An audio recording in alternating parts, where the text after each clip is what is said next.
Good morning. This is Talking Devils, your favourite Manchester United podcast. I'm your host, Wayne Barton, joined by Manchester United legend Paul Pogba to talk over. Interesting week at Manchester United. If you're watching live on YouTube, please like and subscribe. If you're watching on Facebook or YouTube, feel free to get your questions in as well. Feel free to comment if you are watching the replay because we still do reply to comments and conversation there. How are you doing this week, Paul? You all right?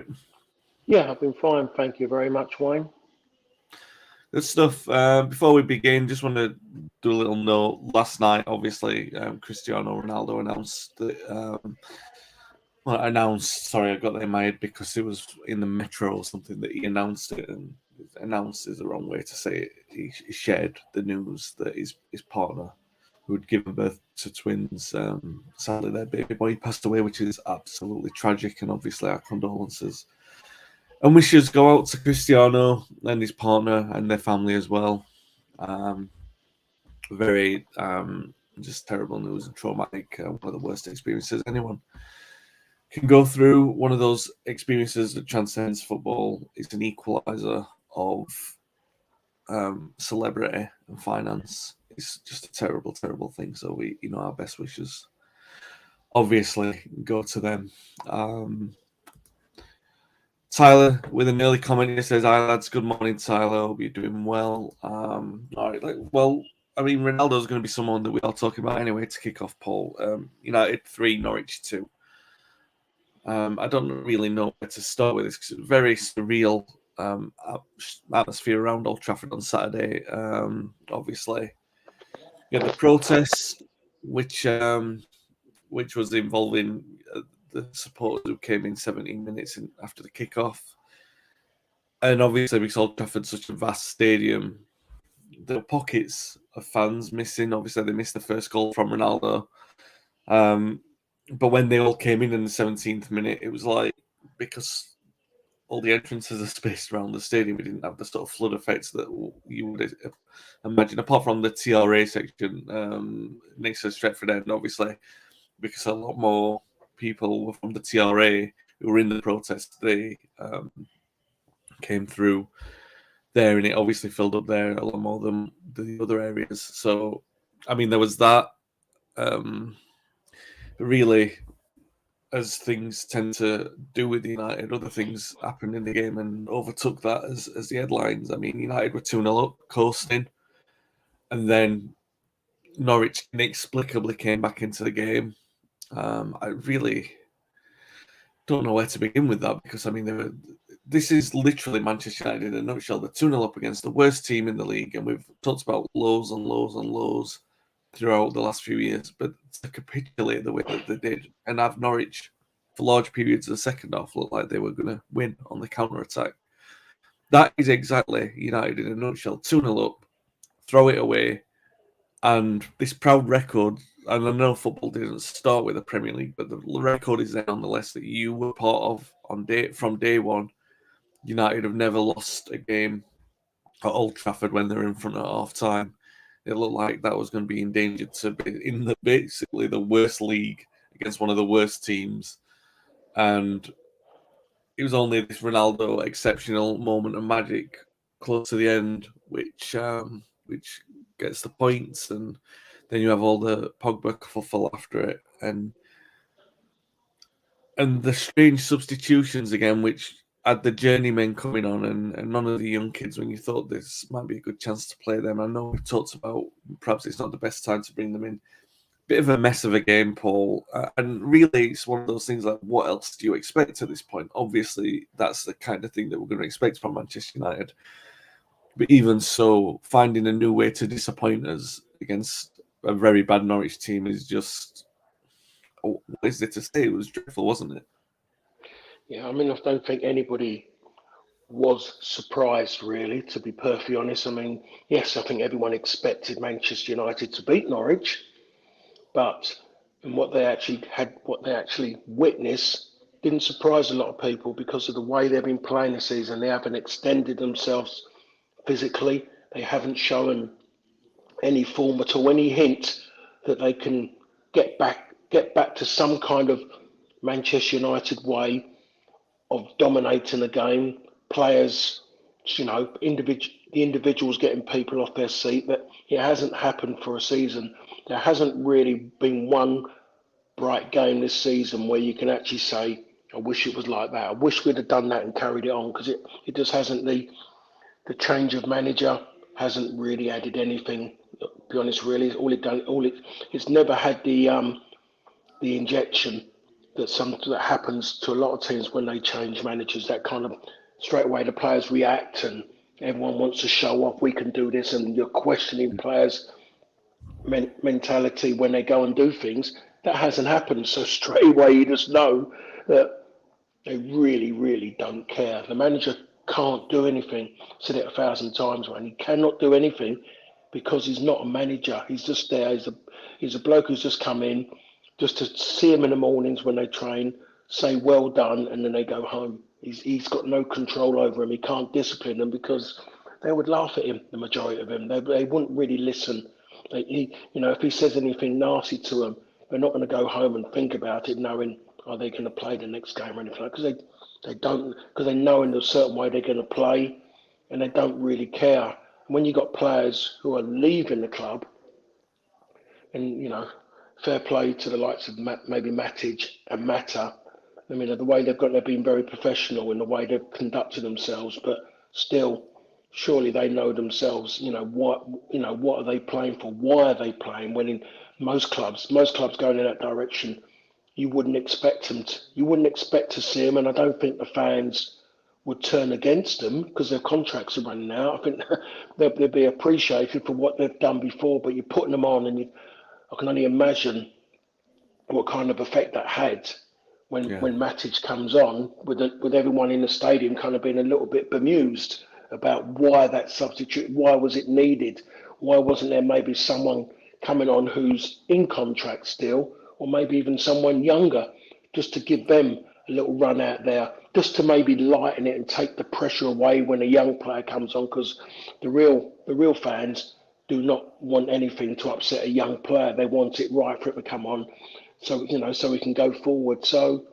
everything's wrong with the club the way it's been managed on and off the pitch, to be perfectly honest. And on the pitch now, it's falling in that category. And the whole saga now with the management situation, Wayne, that needs to be put to bed ASAP, so everyone knows.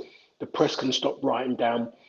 Like the press suddenly know all about the new manager coming in, like they knew all about the interim manager coming in, where in theory they didn't really know anything.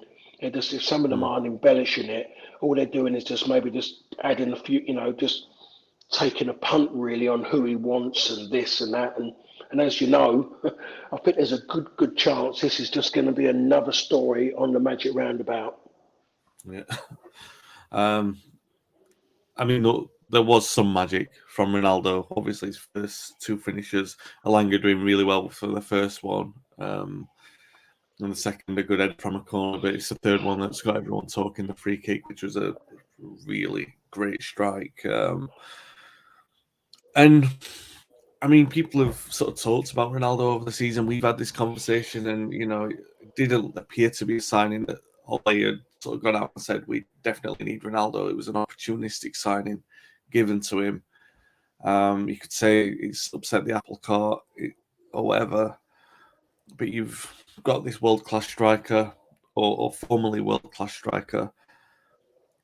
I don't actually think I did a tweet and it went a bit viral, and I think a lot of people took it out of context. I said something like, "The biggest surprise for me about Ronaldo getting more than 20 goals is that I don't think I've seen us create 20 chances."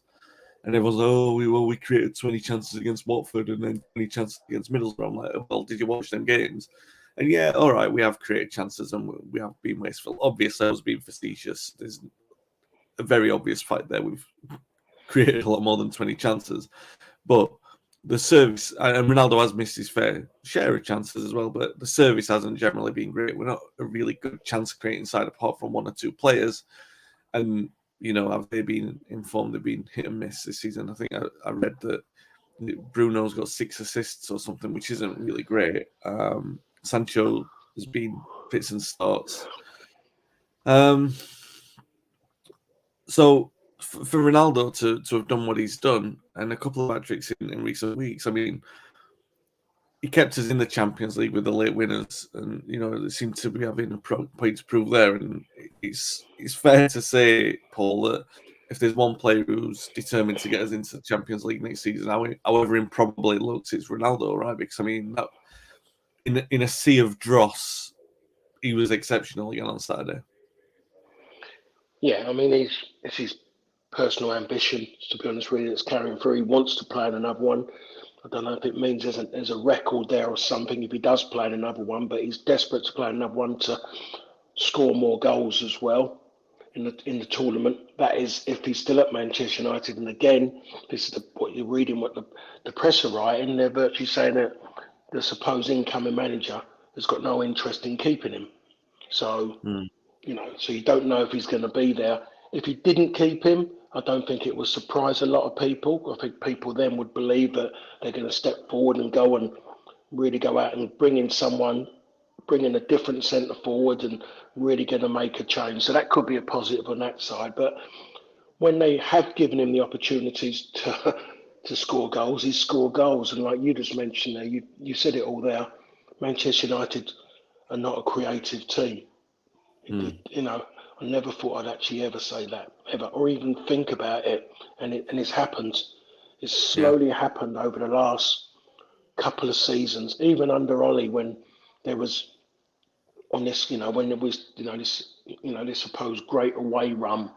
They went on. It was always just late goals, and it wasn't goalkeepers being overworked. It was dependent on key players to get them out of trouble. And that was all papered over and wasn't really worked on. And sometimes you should look at the positives. So you should look at the negatives more so than what you do the positives, because the negatives are the ones that are going to cost you. And that's what's cost Manchester United. Individual players who have been playing when they shouldn't have been playing, if they'd have been pulled away, left out, for them to understand and make up their mind how they want to be while they're at Manchester United. Manchester United could have been in a slightly better place than where they are now. Now, everything bad about a football club, which you talk about, I always use the expression about the sour apple in the barrel, and I think that's coming to play now, Wayne. It's really, really there now, and the problem is there could be too many soured that could actually lengthen the time it takes any incoming person to get anything done and sorted out and take the club forward. That is because those people will fight back because they're not involved, and they will try and influence other people to have their own little firm within the club, and it's not good. It's really not good. And you got someone like Ronaldo, and it is personal with him. It is about him. If anyone says any different, then they're not really looking at the full picture. It is about him. It's him first. He wants records.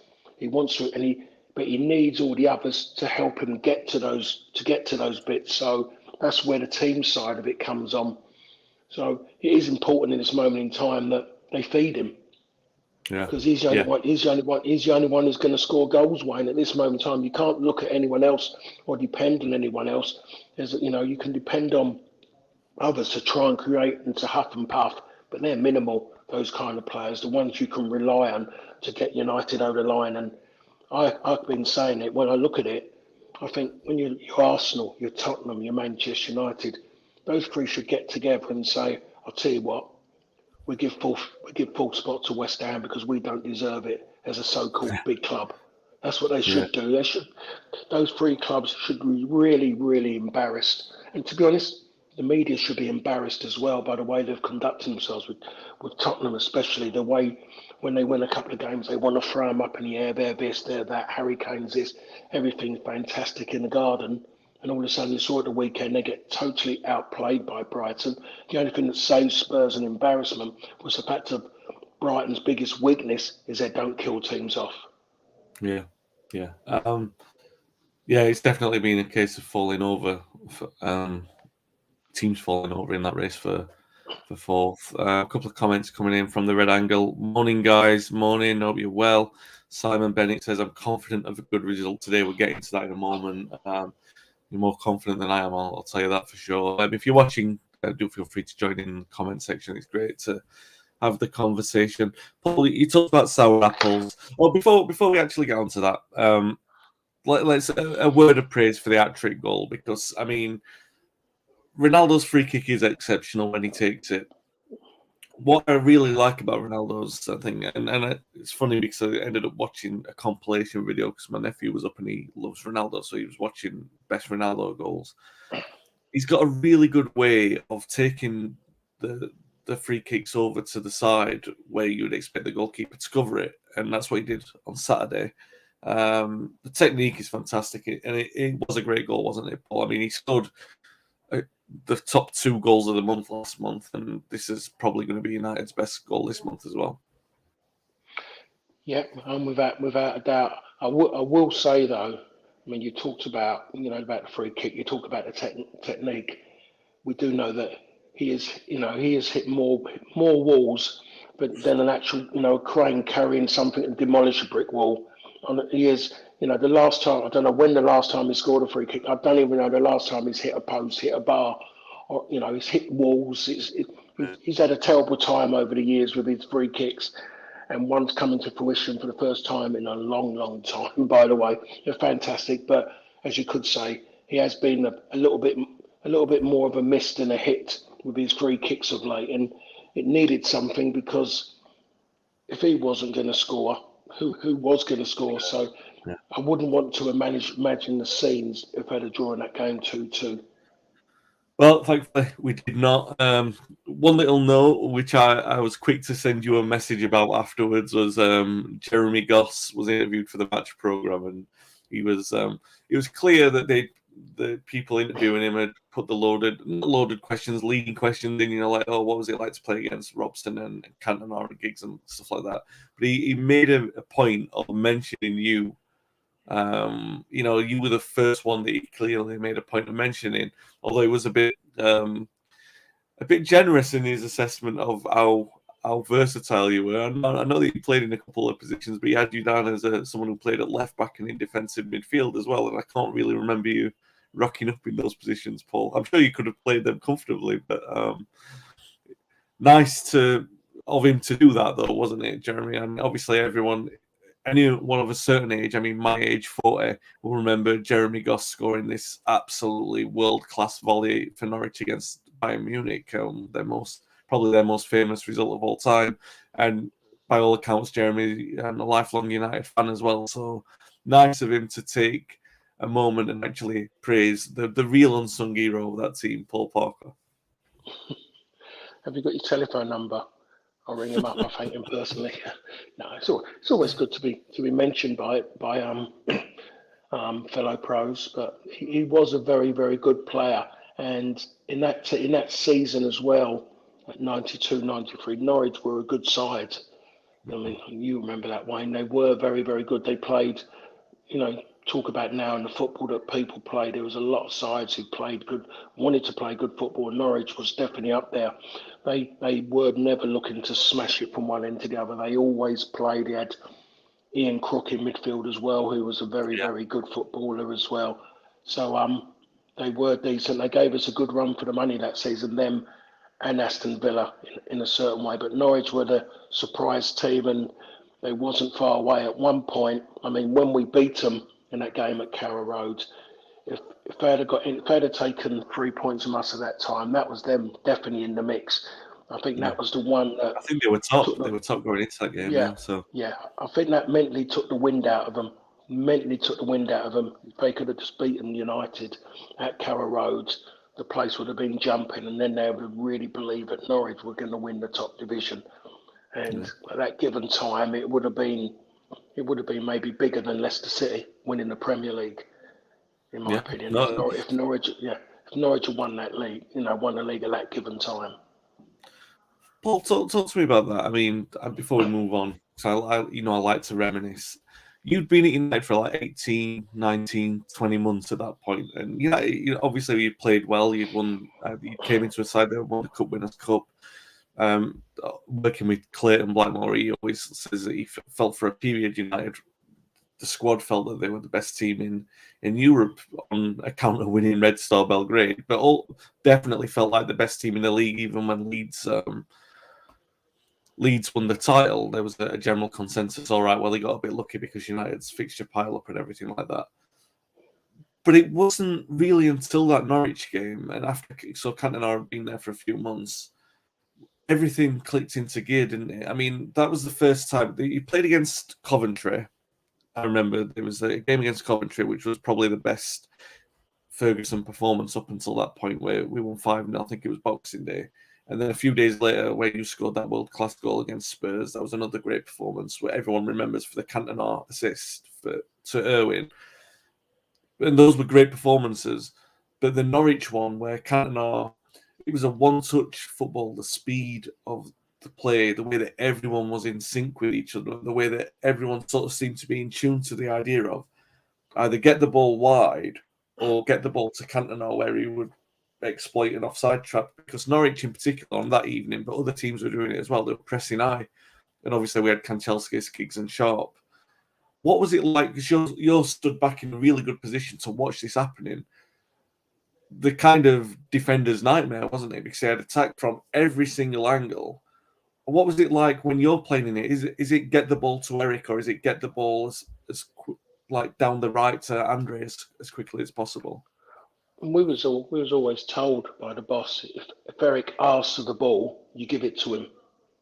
You know, it was as simple as that. That's what he said to us, the boss. Just if he wants it, you give it to him. It doesn't matter how many players he's got around him. If he wants it, you give it to him, and that's how it was. Obviously, common sense was being used, by the way, on when we gave it to him. But it was about that, and I always look at it that you got players who can play, you got players who can do this, do that. It's about knowing your strengths, your limitations, and my one for me, I always say to people, I'll try to retrieve it and give it to someone who can do that little bit more than me, or a lot more, and that's the way it was done in Norwich in that game. I don't think I overlapped once, because the simple reason they were so high is that the likes of Andre, I mean, they was just running on. Sharpie was running on.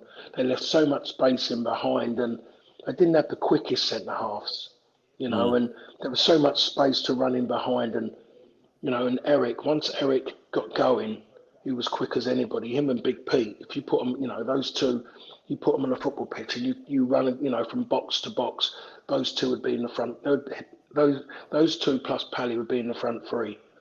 The likes of me, Giggsy, Sharpie, and Andre, those maybe over that longer distance, not compete against them, because they were strong runners, and the amount of space they left in behind. Paul Ince had a cavalry charge as well, didn't he, in that game as well? Yeah. They just decided that they were going to go for it, and they were brave in what they tried to do, and we was frustrated, but that initial 20 minutes absolutely killed everything they wanted to do. I don't think they expected that to happen, but every time we played against any team that come out, want to get up against us, that's what always happened, and that's something, and the season before we never had that. As we went on, once we got past February, March, teams started to sit deeper and deeper, and we never had maybe that cutting edge at that given time, that kind of change, or maybe that little bit of rub of the green, which you need sometimes to get over the line, like Manchester City a few years ago. Company with a goal against Leicester, that real late goal, that great strike, and we didn't really get that at that given time. But you have to say that game against Norwich, and maybe one of, if you were looking at a game for 20 minutes, there wouldn't be many games of today's era that could match that. No, absolutely not. I would urge anyone who wants to look at the genesis of a great Manchester United side, look at the season reviews from like 91, 92, 91, 92, 92, 93, 93, 94, and just look at the evolution of that. And that period in particular, that early spring, the Coventry, the winter with Coventry and Spurs, and then the Norwich game, and just watch how the cogs start to turn in that team. Because honestly, I'm biased, I know. That was my team. I grew up watching you, and I fell in love with that team in a way that I haven't had my imagination captured by even the treble side or the 2008 European Cup winners, because the football was so blistering, so penetrative. Oh God, that's Manchester United for me, and I don't think you know what I mean. You can. That's why I like to watch the evolution of teams as well. I like to see them develop to see if we can ever get to that point. And don't get me wrong, we've played some exceptional football. The way that the '99 side played and the way that they was telepathic with each other because of the number of games that they played together. But there's just something rapier about that speed in that team. It was just unbelievable and just a great side. And yeah, playing Norwich always reminds me of that game, that 20-minute spell. Fergie said like a year later when you played against Wimbledon and sort of like with all the battering, and I watched it the other day, actually, the highlights of it. Well, I think it was might have been a few weeks ago when the anniversary of that Wimbledon game came around, which we won 3-0. And I think the full game highlights might be on YouTube actually. But everyone remembers Vinnie Jones going in on the knee-eye tackle on Cantona. But when I was watching it again, I think he'd done one on you earlier on. Do you know what I mean? And you just got up and dealt with it. And you said about that before. And I think after that, so obviously Wimbledon came at us and they absolutely physically tried to intimidate us. And we stood up to it and then just played them off the park in a way that you really have to understand how physical that Wimbledon side was, which you can get a feeling of it in that first 20 minutes. And then Fergie said afterwards something like, you only get a handful of those games a season where a team is that good and playing that well. But if you want to see the formation of that, then you have to rewind to like the Norwich game and the Coventry game and stuff like that, because it's just fascinating as a United fan to watch it. Anyway, I'm just reminiscing because just one quick thing about that as well. That game against Wimbledon, and there was a few like that as well when you went away from home, because it was always a case of that old adage of you got to win the battle to win the war. You couldn't just go and suddenly, because you're Manchester United, and go out and just play great football. It was every team in that division wanted to beat Manchester United. When we went away from home, they wanted to win. They didn't leave players out and go, well, it's not a winnable game. The winnable game's next week or Tuesday night. We'll rest players. You played your best players in every game because your best players won you things. But the discipline, and you mentioned Eric, when Vinnie Jones hit him, and the way Eric reacted, because it was that side of it, you're away from home. Vinnie Jones wanted Eric to react, to get in his head. Eric didn't go in. He didn't get anywhere near it. Didn't even square up. Didn't even look at him. Just carried on and just played.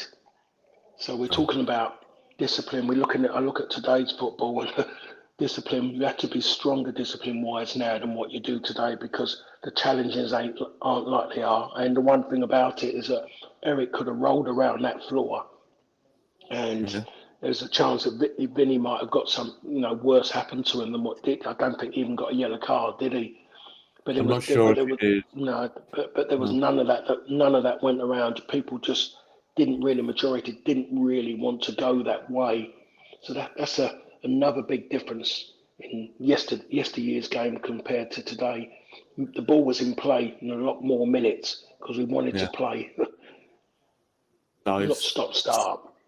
Incredible games those. And Fergie, I think he was being probably not even giving you due credit, because I mean, I remember more than a handful of games in that 93-94 season, which is probably the best I've ever seen United play.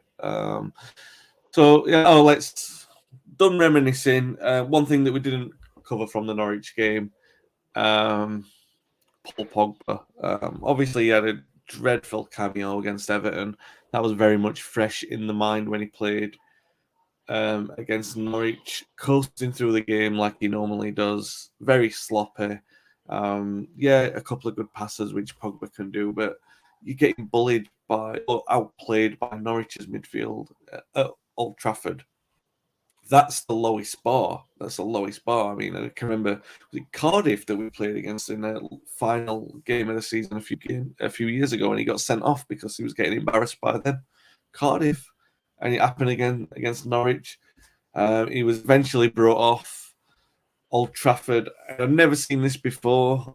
Someone said that it happened to a player in the early 80s, and I can't remember who it was that they mentioned it about, but I've never witnessed it. Basically, a crowd reacting as angrily as they did to Paul Pogba. They cheered him coming off, and then there were a few swear words which left no imagination necessary as to what they wanted him to do, and how often they want to see me United shirt again. Look, so that was the criticism for Pogba. He was cheered as he came off and then booed because blah blah blah. And then as he was walking to the tunnel at the end, the fans were booing him who were there, which I don't know if I don't know if it's right to even get into what I think about that, but you know, people pay the money; they deserve the chance to say what they want to say. I think that's Keno or Mark talking there. He says Pogba was awful Saturday strolling around the pitch. Yeah, he was. He was poor. I'll come to Red Angle in a moment with that comment because obviously we're moving from the Pogba situation there. So Pogba obviously he played poorly, was brought off. This reaction to him as he's walking off the pitch, he cups his ears to the fans who are remaining. Obviously, like I say, no, go on, boom if you want. Now, Paul, obviously it's an all-time low, the relationship between the fans and Pogba. A lot of people coming out in defence of Pogba saying, oh, well, nobody deserves to get booed. But, and I'm not saying that they do, I don't necessarily agree with it. I didn't boo him and I wouldn't boo him, even with everything that's happened. But the disrespect he's shown the club over the last few years has been unbelievable. I've never seen it from a player before. The club covering up when he had injuries, only for him to be posting stuff when he's in Dubai, when he's meant to have ankle injuries. I'm almost fairly certain that top athletes shouldn't have been taking long haul flights when you've got possibility of ankle swelling and stuff like that. You've had posts of him bragging about that on social media. You've had his agent coming out before numerous big games, touting him to different places. You've had this contract on the table that talk of negotiating for a new deal for at least 4 years, and it's never been signed, culminating in this this position that we're in right now, where he's running out his contract and he's going to leave. And still, some people are saying he should sign a contract. Still, some people are saying, "Oh, we should give him a new deal and everything like that." I don't know. Where do you stand on this? Because I don't necessarily agree with the booing.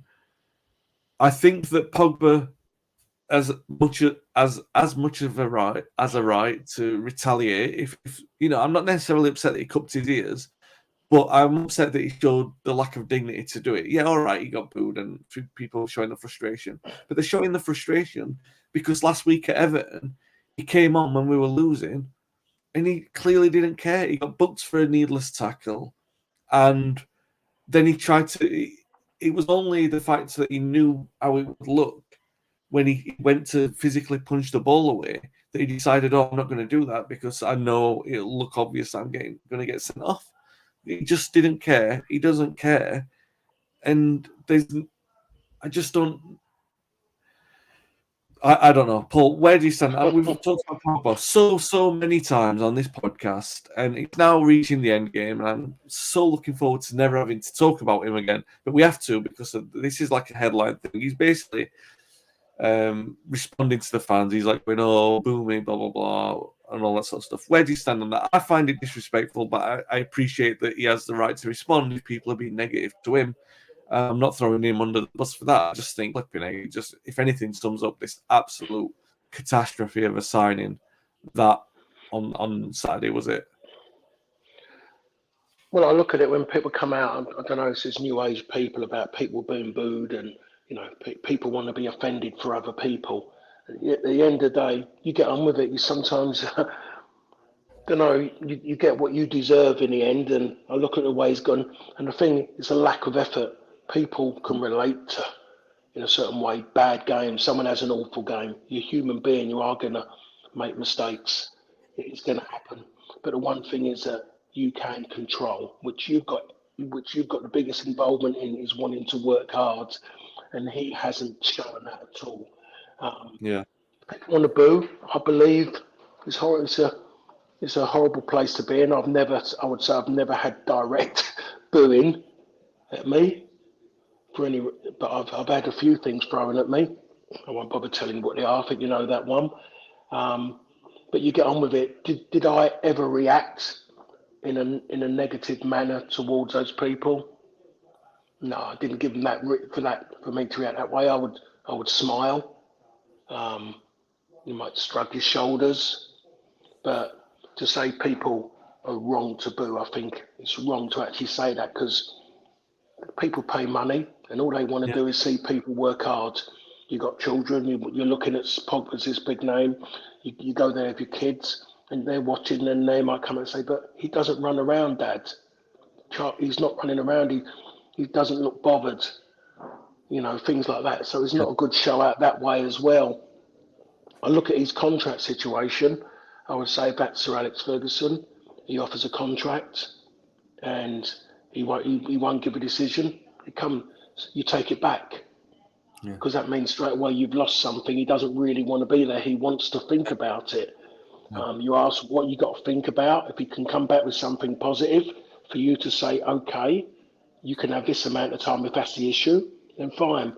But if he's just sitting there waiting for what he can deem the biggest bid, then he's got to come off the table. If he was to sign another contract, then it's wrecking the club even more because other players will look at it and they'll go, well, hold a minute, I'm not as talented as you are. I haven't got a World Cup winners medal like you've got, or Serie A winning medals. But I work hard. I've sweat blood. I've been out injured because I've gone beyond the call of duty sometimes, maybe to cover up for your failings. But Yeah. I'm sitting here and I'm getting nothing said to me. But you've got another one there to go and earn maybe double what I'm getting. Shouldn't be that way. Didn't bother me. I knew my strengths. I knew that the goal scorers are going to get a lot more than me. But so that could affect a whole squad before even the manager starts. So if you're the new manager, if you're the manager coming in, you would come in and say, I'll take control of that situation now about what happens with Paul Pogba. Yeah. That's what you do because if that's allowed to go on, that means this whole thing will carry on because there'll be a lot of disgruntled players within the camp, and it can't go that way. New manager comes in, it should be a clean slate, says what he says, and he tells players he's allowed. He shouldn't be allowed. It's a fact if you're in charge of people. You tell them exactly how things stand and what you think about them. And if they can't deal with it, they can sit and play in the under 23s, and then they can look to move on. And that's the best way it can be, as far as I'm concerned.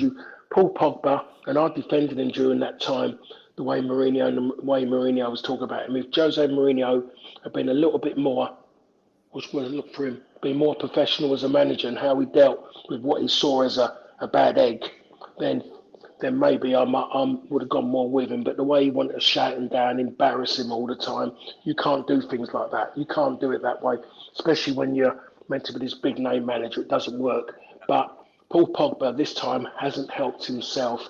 Now, if I'm a club looking at him, I would, if that was, sporting director and other clubs looking at him, and you're the Yeah. manager, you're kind of going, well, hold on a minute. I've seen what he's doing there. Is he going to come here and do the same thing?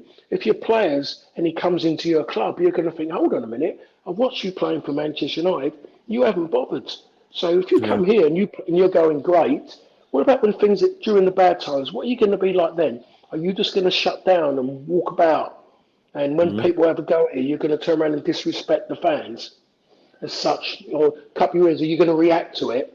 I really don't. So really, common sense to me says, just let him go. To call it, just wash your hands a bit. You've earned your money off his shirts. You've got a silly emoji out of him as well. Just let it ride. He's gone. Yeah. Well, yeah, he has gone, but unfortunately still remains because we still have to go experience stuff like we did on Saturday. Yeah, the Red Angle says Di Maria gets a lot of stick for his horrid time with us and his antics after leaving. Pogba makes him look like a saint. Yeah, look, and it's a funny thing. I think because we've been so bad, that there's this division where a lot of these big name players, who I think have just exacerbated the problem, you know, they get a defense from certain people who think, well, you got to build the talent around them, but it's not the point. The point is, you keep saying this: you need 5 or 6 players working hard, and you need the other 4 or 5 to be the star players. You can't have a team that's built with 11 players thinking that they're stars. And that's what United have tried to do, and it's failed absolutely spectacularly. Red Angle says about McTominay gets 20 grand, shows more commitment than Pogba. His goal scoring numbers aren't bad. Paul Lad still gets a lot of stick. Yeah, it's a good point. But again, McTominay, is he the right person? The point is, that's where United are at the moment in time, that even that feels like a nice comparison, because yes, you probably want McTominay in there, but McTominay is not going to take us where we need to be. Right, so McTominay's not going to be playing tonight. Neither is Fred. Neither is Varane. And I wouldn't think that Ronaldo's going to play either because of what's happened. Which means is actually quite a strong likelihood that Pogba will play, even though he should be nowhere near the team again at Anfield, against a team who are going to be desperately hungry to try and replicate the score. I mean, their incentive is going to be to match the 5-0 that they got at Old Trafford. They're going to be looking at absolutely humiliating us, and we've got United who are vulnerable enough to let that happen to them. Everyone who you're listening to from United who've come out to speak are actually, I think they're saying the decent things. I mean, De Gea came out straight after the game and said we didn't play well against Norwich. Nobody's pretending we did. Rangnick said that, if we make those kind of mistakes against Liverpool, we're going to get heavily beaten. Even Maguire came out and he said, it's not about stopping Liverpool winning the league. We've got to be better. And yeah, all right. You wheel Maguire out to say anything, and he's still going to get criticism, but at least he didn't. I didn't think he said the wrong thing. A lot of people saying the right thing before the game.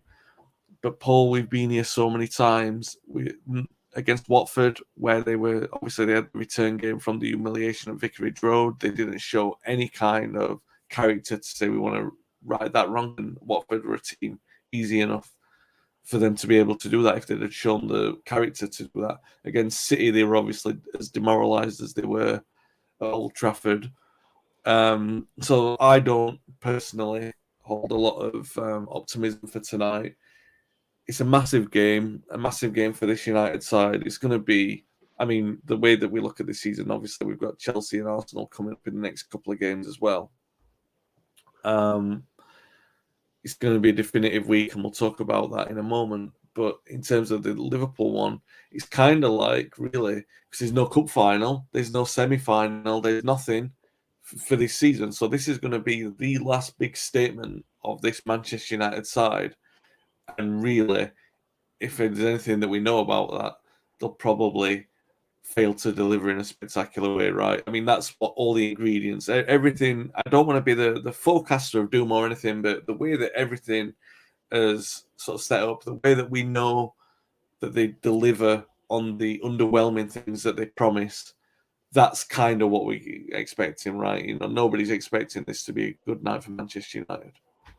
No, not at all, to be perfectly honest. I can't say anything that make me believe that they can go and do anything at all. That performance against Norwich is not the right performance you want to go into a game like this. You like to think you can look at something and say, this is where the edge could be. There's nothing there. All you can do is cross your fingers and hope that they can survive the first 10 minutes, because if Paul Pogba starts, the fans are going to be onto him. Liverpool fans will make this tribal warfare without a shadow of doubt. They will treat this as they would do maybe one of their Champions League nights, but this will be even bigger because it's Manchester United. Man City, still mentally, a lot of them haven't got over what happened to them in that Champions League game that few years back when they went there and things with their coach and stuff. Well, that's been happening to Manchester United for years, going to Anfield, and that was only in league games. That's just league games. So this is going to be just as big. They know United are failing, so they're not going to be sympathetic in any way. They're going to be going at them maybe even more than they normally do to really test players, and it's going to be a big test for a few players. Really, how big their hearts are, how what drive they've got. Do they really want to be there? Because this is going to be a seriously tough 90 odd minutes for a lot of those players, and if they get it wrong early on, then there's going to be, as a little song goes, there's going to be trouble ahead because they will not be able to recover. They know straight away. Ronaldo's going to get a lot of stick. A lot of stick. They're going to be looking. If he plays, it'll be doubtful if he plays. Right, you would have thought now, but if he plays, he'll get a lot of stick. Obviously, he will. I mean, everything. They'll be looking to aim at him. They'll be looking to aim at Pogba if he plays as well. They'll be testing Harry Maguire, his resolve, and how he can deal with a little bit of pressure because there's so much pressure. They'll be looking at they'll be going for key players, and I've named 3 there. 2 of them might be doubtful if they're going to play, but Harry Maguire is going to play and he'll be tested.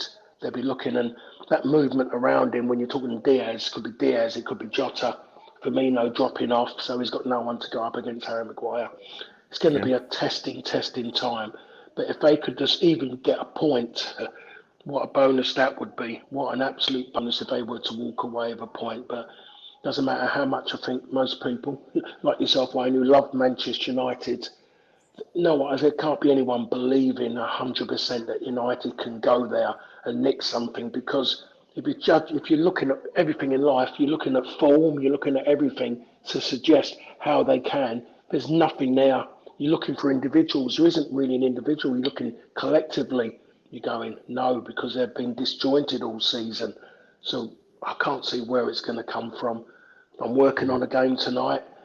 I wish something could happen to give me a really, really good excuse not to be doing it. Because all I want to do, Wayne, is I want to get on that microphone, and I want to be positive, as I have been so many times in Liverpool v Man United or Man United v Liverpool games.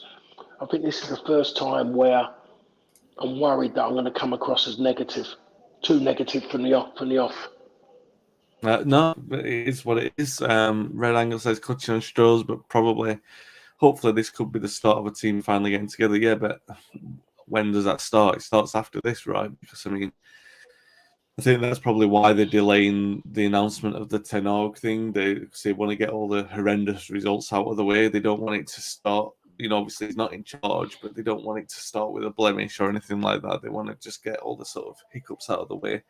And I'm the same as you. My nightmare is, and it's going to be the same for any reasonable Manchester United fan, is that they're still on a really good run, they're still winning games, that they turn us over as heavily as we fear that they're going to do that, and then that becomes one of the most standout results on their way to winning a quadruple, which is, I mean, I'm one of those where I can look back and I can look back at our trebles and doubles and say, oh, we were in a really competitive league and everything like that. And I can look at City winning any number of trophies. They won the domestic treble, and I remember how close we came to winning it in '94 and thinking what an achievement it was. But I can look at City doing it and thinking, oh, it doesn't really count because they've spent all that money. But if Liverpool do it, and if they surpass it, then it counts, because you can't argue with what they've achieved and the way that they've built the squad in the resources that they've had to do it. You've got to suck it up and take it, as difficult as that will be. And I think for a lot of us who have, like yourself, been at a life, half your life has now been, more than half your life has been connected to United, mine as a supporter as well.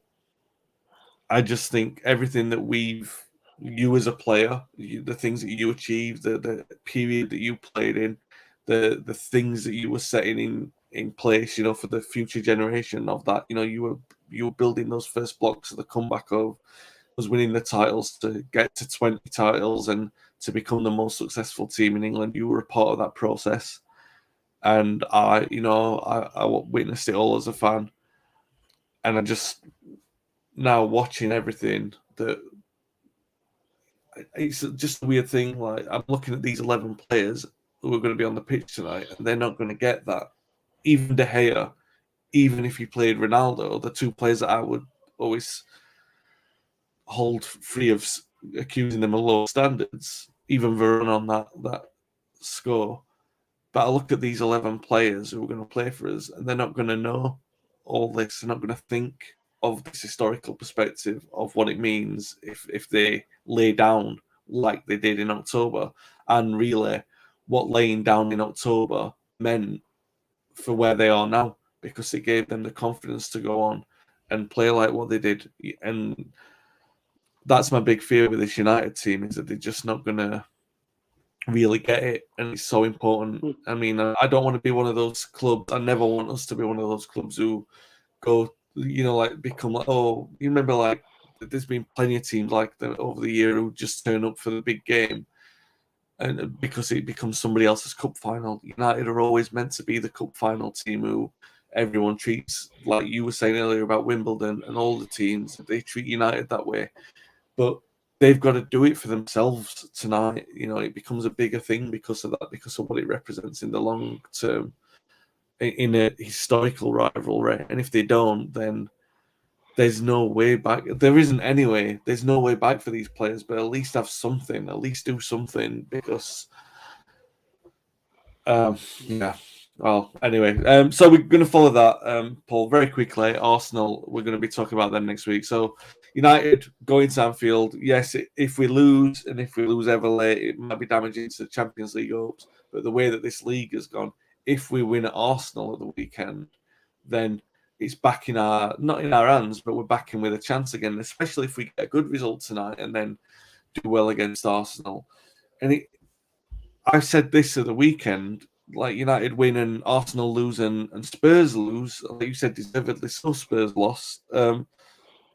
It's for me, it's symptomatic of a poor league. How poor can this league be that United are so bad and still in with a chance of getting to the Champions League? But if they get positive results tonight and at the weekend, we're in that race again, aren't we?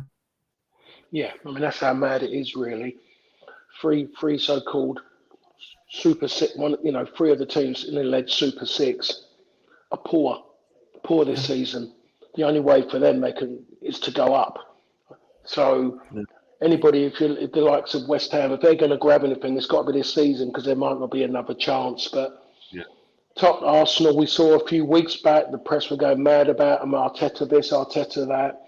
No different to Conte. United, everyone's just looking there, just asking questions. Yet they're still in the hunt, and they could get in the Champions League. God knows what will happen next season when they're in it, but they can still get in it. Manchester United, Champions League, they go together. But the standard of the players at this moment in time, they shouldn't really be anywhere near it. None of these sides should be anywhere near the competition. But that's the way it's going. That's what's happened at the moment. They made the doors bigger so they can squeeze them all in. And to be honest, the most thrilling European competition is Europa League. That's got more life in it than what the Champions League is. The Champions League is quite sterile in a certain way. We know you got a picture of what's going to happen at the end already, and that was from Yeah. that was from months back. We knew what could happen and what we believed was going to happen, and it's happening at this moment in time, and they're trying to escalate it even bigger. So it's just not much fun at the moment. Qualifications is so important financially, but as something to watch, I don't. I've lost a little bit. I've drifted away. Yeah. Yeah. And it's one of those double-edged swords, isn't it? You want United to do as well as they possibly can, but you also don't want them to get embarrassed. And Yeah, we obviously we finished second last season. A lot of these players, I think, believed that that sort of press story, like the press line, that Ollie was holding them back and that they were, that they were underachieving or something, and they've seen very clearly that that's not the case.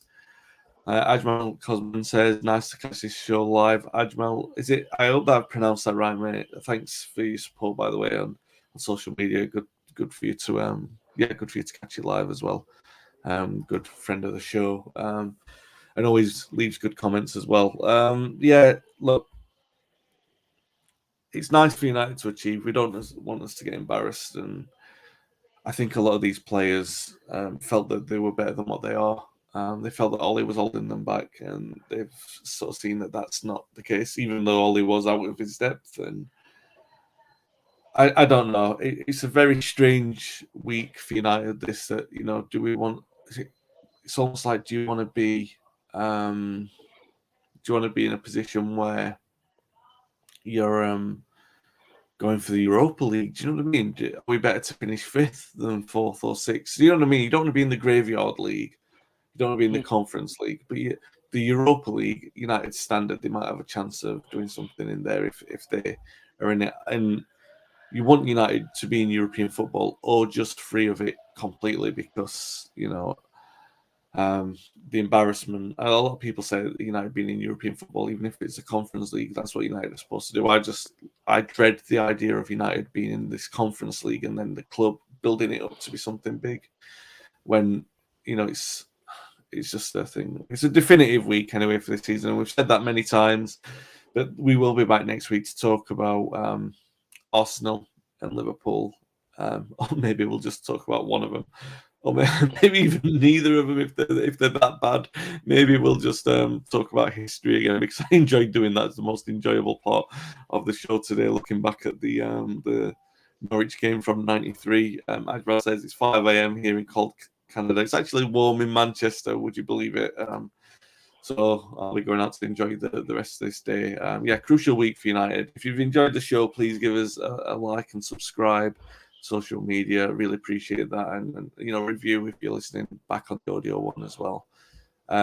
We'll be back next week to talk about those games. Stay well, stay safe. Thanks for listening, and thanks for watching.